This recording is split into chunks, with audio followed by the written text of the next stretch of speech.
Bismillahirrahmanirrahim. Assalamualaikum warahmatullahi wabarakatuh. Guys, Waalaikumsalam. kembali lagi bersama saya Sahlam Dofari. Tapi kali ini kita kedatangan sohib nih. Sohib kita yang namanya nggak asing di telinga kita di dunia maya ataupun dunia mulan. Oh, dunia jin. Namanya Wangki. Wangki sering kita lihat dan kita saksikan di acara-acara atau program-program hapus tato. Berani hijrah baik. Official, inilah yang mengomandoi, yang membersamai selama ini. Oke, kita sapa dulu. Assalamualaikum Bang Wangki. Gimana kabar? Waalaikumsalam. Alhamdulillah kabar baik banget. Kita tahu Wangki saat ini membersamai teman-teman yang hijrah, walaupun hijrah itu bukan fashion, tapi dia lebih mengambil hapus tato. Mau tahu nggak lebih dalam? Gimana selama ini? Ya alhamdulillah selama ini udah sering kita jalan itu udah hampir 22 kota, 23 kota lah se-Indonesia gitu. Tapi kalau bicara hapus tato itu sebenarnya adalah sebuah keadaan bagaimana teman-teman itu belajar baik itu melalui wasilah ya, jalannya hapus tato gitu loh.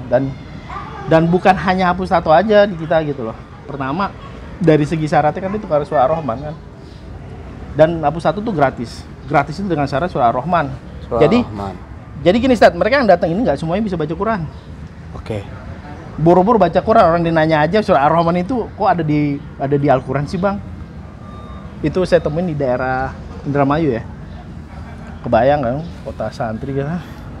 Pas dia tukar surah Ar-Rahman kan, dia bawa itu kurang lebih 30 ayat. 30 ayat tuh dia. Pas kalau kita mulai itu kan biasanya kan merojah tuh. Habis selesai dia ngomong, Bang, gue baru tahu ya surah Ar-Rahman itu kok ada di Al-Quran ya.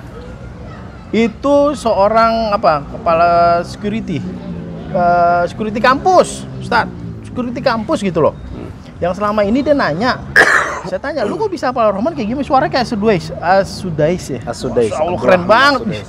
Makasih. Jadi, anak-anak kira nih, Bang, ini Ustadz nih. Ternyata selama ini dia hafal tau nggak apa YouTube. Tempelin saking kepengen dia mau dihapus dengan surah Ar-Rahmannya dia, jadi dia sehari-hariannya itu pakai earphone. Pas dia hapus dia merojah itu dia kaget. Oh, di Al-Quran itu ada surah Ar-Rahman kan, lucu kan? Lucu banget, lucunya gini. Ya Allah, satu lucu, satu sedih. Satu lagi jadi cambukan buat kita ya. Istilahnya orang kayak gini di kota yang dimana kotanya banyak para asatidz ulama kayak gimana gitu. Kok ada orang gitu nanya soal Ar-Rahman itu ada di surat ada di Al-Quran. Itu gimana ceritanya? Menarik ya? Menarik banget. Jadi gitu Ustaz. Jadi buat kami itu pertama itu jadi semangat buat kami itu. Dia punya satu niat ketika dia mau hapus tato, dia bawa surat Ar-Rahman tuh 20 ayat atau 30 ayat tuh kan luar biasa. Walaupun dia nggak bisa baca Quran, tapi minimal mereka ada semangat. Jadi ketika dia antum juga pernah bilang kan kalau orang dekat Quran otomatis sholatnya nggak ditinggal. Biasa begitu. Besokannya lagi ditambahin lagi 20 ayat, totalnya 50 ayat dalam 2 hari. Subhanallah. Oke, menarik nih.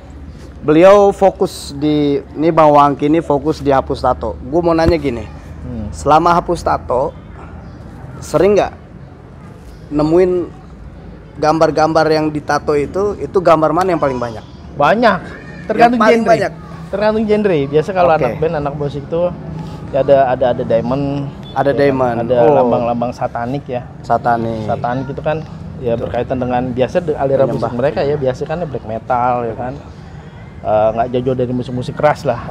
Gambar-gambar logo-logo Sing E itu logo-logo mata satu. Ya kan? Itu banyak banget. Jadi kita bisa lihat bekas anak musik ya begitu. Bahkan kita terakhir bisa temuin tuh lambangnya Palu Arit. Keren. Palu Arit di kanan, di lengan kanannya. Waktu itu saya nanya sama dia, keren tato lo Bang. Ini anak udah pada kesel nih. Bawaannya kan kesel kalau lihat logo Palu Arit. Ya kan? Sensitif loh. Bang, sikat aja Pak ya. Bahasanya anak-anak kan, biasa kan suka keluar tuh bahasa orang hijrah itu kan gak selalu bahasanya kan terkontrol. Bang, komunis nih PKI, bilang entar dulu, lu tahan emosi. Ini orang datang ke sini, dia mau hapus tuh tato kan bawa 20 ayat.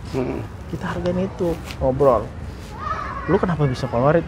Ya, pada saat itu gue terlalu menjunjung tinggi tentang Karl Marx. Dia kuliah di salah satu universitas ada di daerah Jakarta Pusat yang benar-benar nggak jauh dengan pemikiran-pemikiran seperti itu. Akhirnya dia terinspirasi kan, terinfluence dengan pemikiran-pemikiran komunisme itu, akhirnya dibikin tato.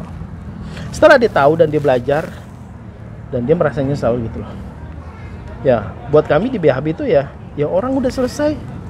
Ya udah, ya kita bantuin hapus, apalagi buat 20 ayat. Yang dimana dulu nggak percaya Tuhan lagi kan. Jadi kalau kita ngeliat logonya kan apa-apa jangan main sumbu pendek gitu loh. Iya. Ya kan Mata satu. satu dibilang lu anak dajal nih, gua udah biarin aja. Freemason kan. Freemason, logo jangkar ya kan segala macam lah. Satanik, logo diamond. Satanik. Tuh. Ini satanik memang ya orang-orang yang terjun di dunia musik, apalagi musik-musik garis hitam garis ya. Garis hitam bro. Hitam gelap. Iya. Itu memang dia lebih mengidolakan sosok tertingginya yakni iblis. Benar kan? Iya benar. Iya. Ya seperti itu, ada lambang kepala kambing ya kan. Baphomet kan. Baphomet itu kan kayak apa ya? Ya kepala Lucifer itu kan kepala kambing kan. Ya kan identiknya begitu kan, Hellboy lah. Kan petanduk kayak gitulah. Tapi ya buat kami ketika mereka datang ke kami ya kami anggap itu sebuah cerita masa lalu. Oke, ini guys, gini guys.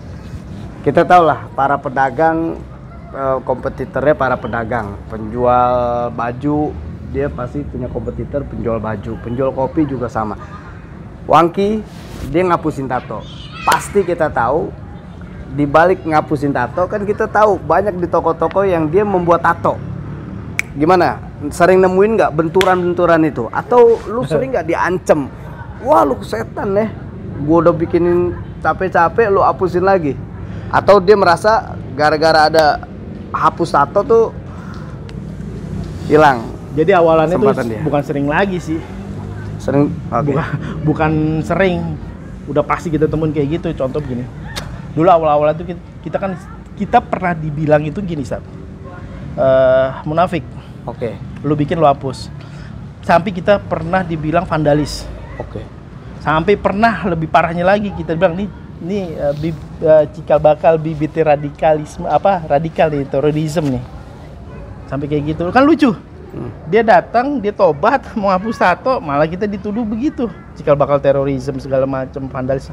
Bahkan kita pernah dibenturin di satu frame salah satu TV swasta lah ya. TV mainstream. Jadi liputan itu saya juga nggak tahu di mana liputan itu ternyata bukan tato removal. Tadi liputan ternyata di satu frame dengan tato art dan tato removal. Oke. Wah itu keras banget itu pada saat itu rame, itu sempat rame. Jadi sampai ada salah satu peserta kita seorang perempuan, kebetulan mualaf juga, dia punya tato ya segala macam. Dia diwawancarain sampai ke bawah-bawah di luar itu sampai kebuli. Kalau yang di motor TV ya. Iya. Oh. Ada orangnya masih ada kok jadi peserta masih. Sampai di kereta dia cerita ke kita. Bos sampai dia bilang lu munafik lu bilang gitu lu.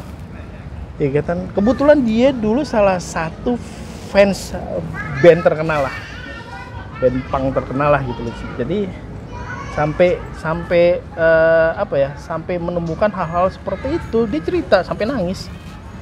Jadi gini Bang, gue bingung. Ketika dia bicara tato itu sebagai artis sudah. Ya kan kita nggak ada masalah ya kan, ya itu satu hal yang mereka pahami, ya udah nggak apa-apa. Tapi ketika ada tato removal, ini hak kita gitu loh. Ketika kita bicara freedom of speech ya kan, kebebasan, ini kebebasan gue buat ngapus tato yang ada dalam diri gue. Lo hargai gue hargai lo, that's it, udah selesai. Dan alhamdulillah, jadi sampai kapan lo ngapus tato bilang gitu ya nggak tahu. Sampai mesin gue masih nyala, gue tetap masih hapus tato.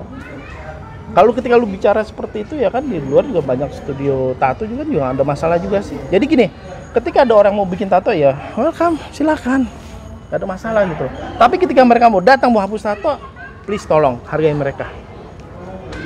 Ketika lu minta lu hargai, tato is not crime, bukan kriminal, lu hargai mereka yang mereka mau hapus tato juga. Keren kan? Jadi konsepnya gini. Kalau kita berbuat baik pasti banyak temennya. Tapi kalau kita ngajak kebaikan pasti dimusuhin. Banyak. Pasti dimusuhin. Oke. Kisahnya luar biasa. Terakhir, gue mau nanya gini. Gimana? Jadwal hapus tato itu sekarang ini ada di mana aja? Jadi gini, tiap bulan itu kita jadwal itu bisa 4 kali ya. Oke. Weekend. Salah satunya di Masjid Asyidik nih. Asyidik. Di Cikeas di Bogor. Ini salah satu masjid di Indonesia yang memiliki mesin hapus tato. Oke. Saya jadi ingat ketika almarhum Kiai Arifin Ilham bilang, ketika mesin hapus tato diletakkan di masjid, maka masjidnya akan ramai sama orang bertaubat yang penuh dengan tato. Bisa jadi mereka ini yang meramaikan di masjid ini dan mereka jaga masjid ini. That's it. Kita diajarin sama guru-guru kita seperti itu. Tapi baru kali ini di Masjid Asyidik, masjid pertama di Indonesia yang punya. Walau alam dengan masjid-masjid yang lain. Jadi jangan pernah bicara kita taubat, tapi implementasinya kepada mereka yang ingin bertaubat itu apa solusinya? Keren nggak? Keren banget. Oke, thank you waktunya. Siap, atas apa namanya tukar pikiran bersama kita. Kerupuk kulit. Terlalu mesem kerupuk kulit. Ya, ini luar biasa sekali. Insya Allah kita bisa. Jangan lupa kopi Bang Sahal. Oh gitu. Coming soon. Insya Allah. Oke. Semoga kita semua mendapatkan keistiqomahan di dalam hijrah kita, dalam kebersamaan kita, berada di dalam kebaikan. Amin. Intinya sebaik-baik manusia adalah yang punya manfaat untuk manusia yang lain. Amin ya Allah. Barakallahu fikum wa faqakumullah. Wassalamualaikum warahmatullahi wabarakatuh. Waalaikumsalam warahmatullahi wabarakatuh.